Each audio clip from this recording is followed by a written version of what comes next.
let's talk about rainwater catchment tanks.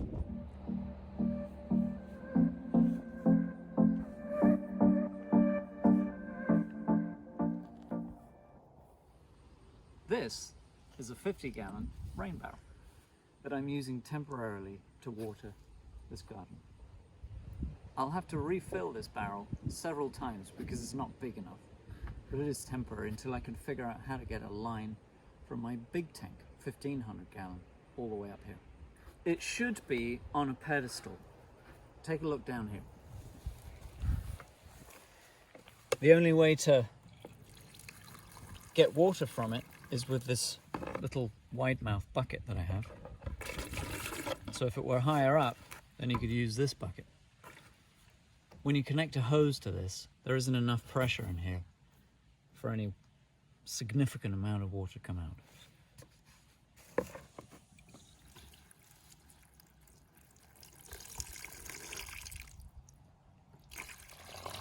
There really isn't that much pressure at all, look.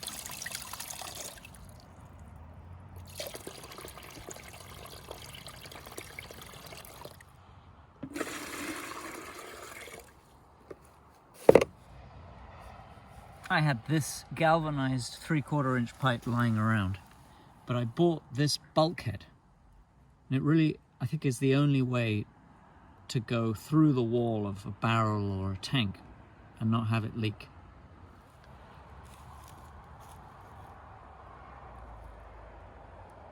Normally this would be next to a house and a downspout would come down here, and I put some mesh here to stop all the debris getting in there when I did have it next to a house.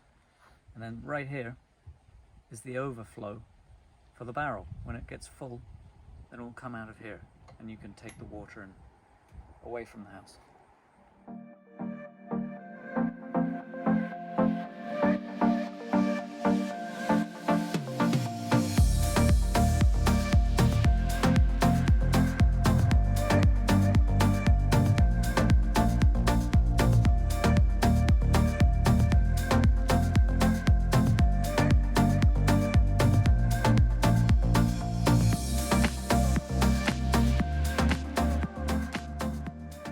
This is a bulkhead. It came with the tank. And if you think about it, all the pressure of the water is concentrated at the bottom here. So this has to be tightened to the point where it doesn't leak. Otherwise you could lose all your water at the bottom. In the end, I'll have a pump that will sense when water is being used on one end, turn on and then start to pull the water out. Currently there's enough pressure with all this column of water here to water the garden that we have that's downhill. An easy way to tell where the level of the water is by tapping.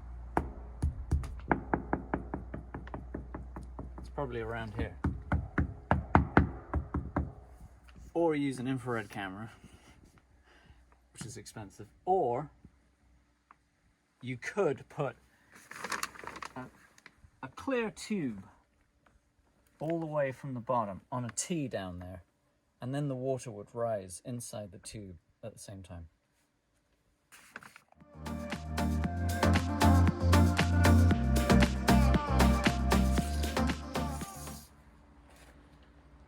The water falls from the roof into the gutter, through the leaf guard mesh, down this pipe, into the tank, and then the water fills up and comes out of this pipe here, the overflow, and then back all the way to the drain where the downspout was going originally. This bulkhead came with the tank. I added this one as an overflow. Before, with only one bulkhead, the water would come in here and then overflow through the lid and drip down the tank. So by adding another one below, the water comes in through this one, rises up, and then reaches the second pipe and then goes back down the pipe away to the drain. I got this leaf guard on Amazon. The cool thing about it, or the brilliant thing about it, is it collects all the detritus from the roof and prevents it from going into the tank.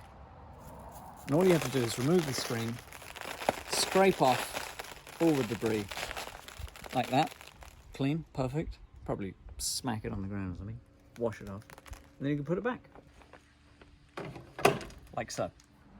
At first I used PVC because the leaf guard is also PVC and I could glue the parts together with the right glue.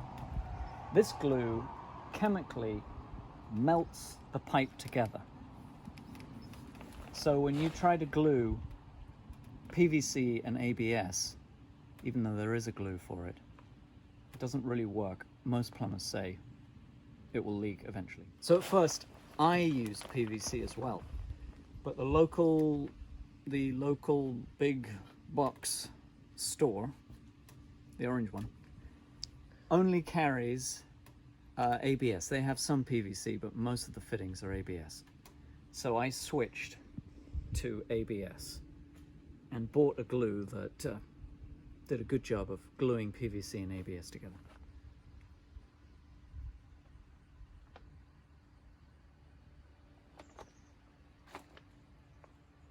I think the professionals who install rain collection systems use grey Schedule 40 electrical conduit because it's rated for outside, and it probably won't sag as much as ABS and PVC.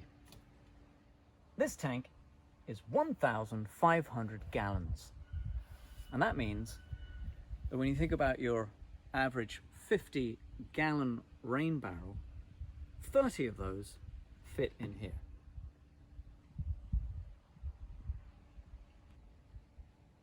So far this summer we've used half of this tank. That's 750 gallons. So if you were attempting to water your garden, one of our size, with 4 or 5 rain barrels, it wouldn't be enough, because we've already used 15, the equivalent of 15 50-gallon rain barrels. When you're planning where to put your tank, you have to take into consideration several things. The slope of your gutter, where you want the tank, and where you don't mind having a pipe. So for instance, you wouldn't want a pipe to go from that corner of the house across a walkway all the way over to this tank. So I knew that I wanted the water tanks back here, but this gutter was sloped the wrong way. So I re-sloped the gutter. I did it by myself, but probably need 2 people. I'm sure I was busy that day.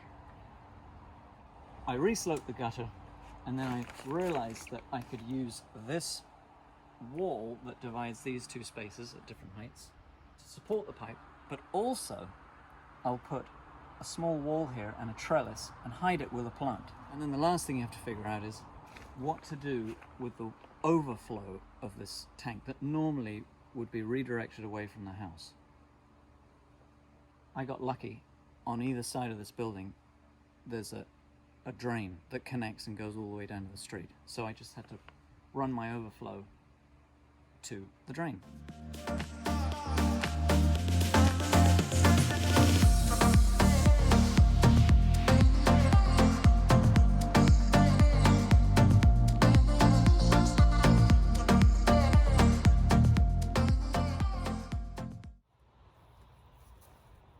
Hello. This system is the one that collects the rain from the barn roof and feeds the pool.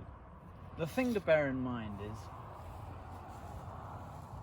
the slope of the gutter, the length of this assembly right here with the 90-degree turn, and if there'll be enough slope in this pipe to make it over the edge of the pool or into the barrel or the tank that you have. So this, I had to modify this right here. I had to cut this to just get the slope that I needed. So I got very lucky. So, I mean, this barn is 75 feet long. So this gutter drops 8 inches or more in order to achieve a slope, and I just made it. So, you have to think about, if you change the slope, will it work with this glued together, and will you get the right slope to be able to make it into the tank? You could lower the tank into the ground if you're not going to make it. I could have cut the top of this to get the pitch that I needed. So there's ways to modify it, you just have to know how. Before you do anything, this is probably what it's going to look like. You've got the gutter and a downspout 4-inch, and in this case this one just drops and is undermining the foundation, which is why I'm going to work on this. But I installed a French drain, so before I put a tank in, I'm going to connect this downspout to here, and now all the water from this half of the roof will go down into a creek. When I think about collecting the water from this half of the roof, I have to consider a few things. First of all, it turns out that the gutter is already sloped in this direction, so I don't have to move it, unlike the other side for the pool. I'll remove all of this, I'll put my leaf guard in, and the tank that I have won't work, it's too tall. And the things you have to consider are, you probably want, I want 4 feet to get between the tank and the house so I can mow or work on the barn or something. And then that means that if you have 1/8 of an inch per foot, and this is 4 feet, that's 1/2 an inch minimum of drop from this corner to the tank. So I'm just going to get a tank that's well below that, and they make all different kinds of sizes. It just, for the same volume of water, it means the base of the tank gets wider and wider. And I got plenty of room here. Some of the obvious things to avoid are putting the tank too close to the house. If I have to caulk this or repaint this, and there's a tank in the way, and it's full of water, usually in summer is when you want to do the repairs, that's when you have the water in the tank. Another thing to watch out for is to buy a tank that's too tall for the bottom of the leaf guard and the elbow, so that you don't get enough pitch, and it might actually go the other way and then it wouldn't work. You'd have to dig a hole and start lowering the tank until it works. Then the next thing I'm going to consider is what to do with the overflow. So I installed one drain here. Until I get a tank, I'll connect this downspout to this drain that I put in here. The reason it's far away from the foundation, usually this would be right next to the foundation, is because I have to dig around here and put a footing in, because you can see the water has undermined the foundation. Not just from the roof, it's from the hillside coming down here. So that's why I put that over there. So the next thing I'll think about is what to do with the overflow from the tank. So when I have one tank, I'll have 4 feet away from the house, and the base of the tank, the one that I need that will work for the pitch, based on the height of my roof, is 8 feet. So that's 12 feet. This is how far it will come out.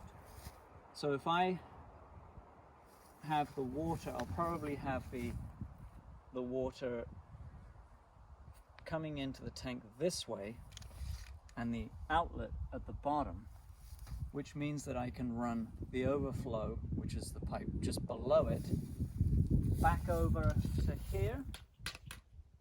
I could do that, and then I keep everything inside an area right here. Nothing's leaning out into the field, so you can hit it by accident with a tractor. And then if I get a second tank, the overflow from this tank would go into the second tank. And then the second tank, which is also 8 feet, would end up around here. And then the French drain runs under here, and I installed another access point here, a drain. And the second tank will then drain into this. So when you're installing these things, you should put a few things down on paper. and figure out and measure and make sure that, as if it were a real job, you have to make a plan.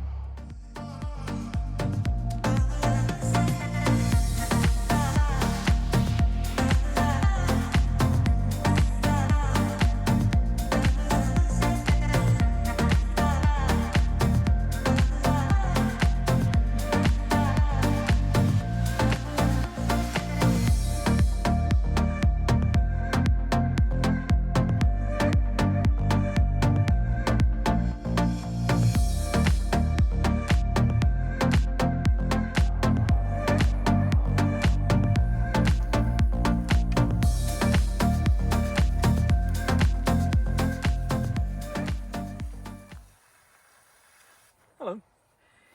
So we're in the sunflowers and we're at least 300 feet from the water tank and probably 20 feet lower in elevation, which is why we get some pressure down here without a pump.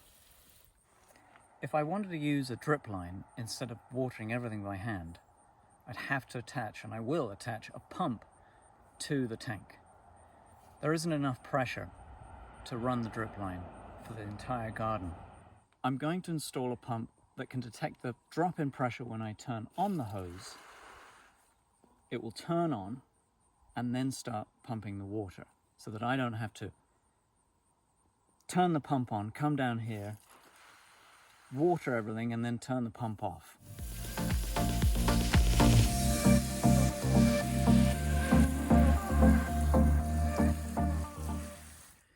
As you can see from the size of our garden, having a pump and a drip line so that we don't have to do it by hand, it's going to save us a lot of time.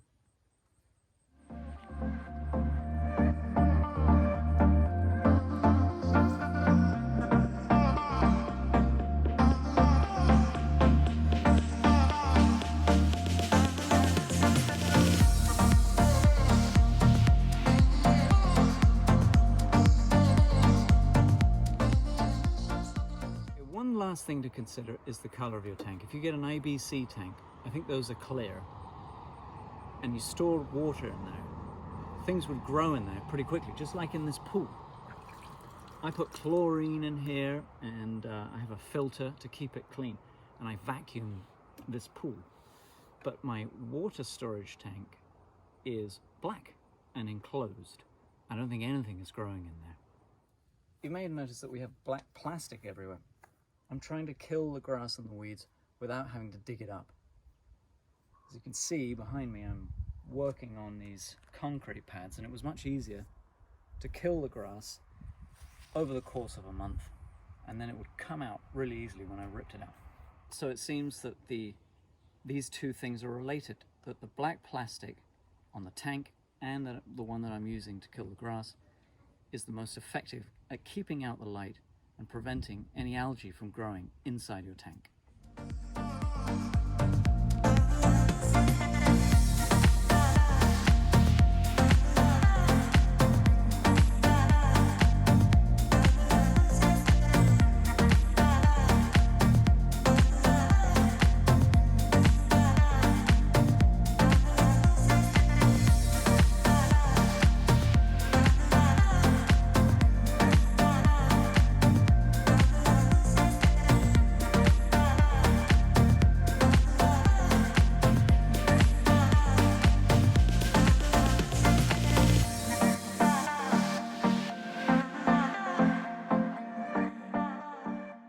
And then you can put it back, like so. And then you can put it back, like so. And then you can put it back, like so. Okay. And then you can put it back, like so.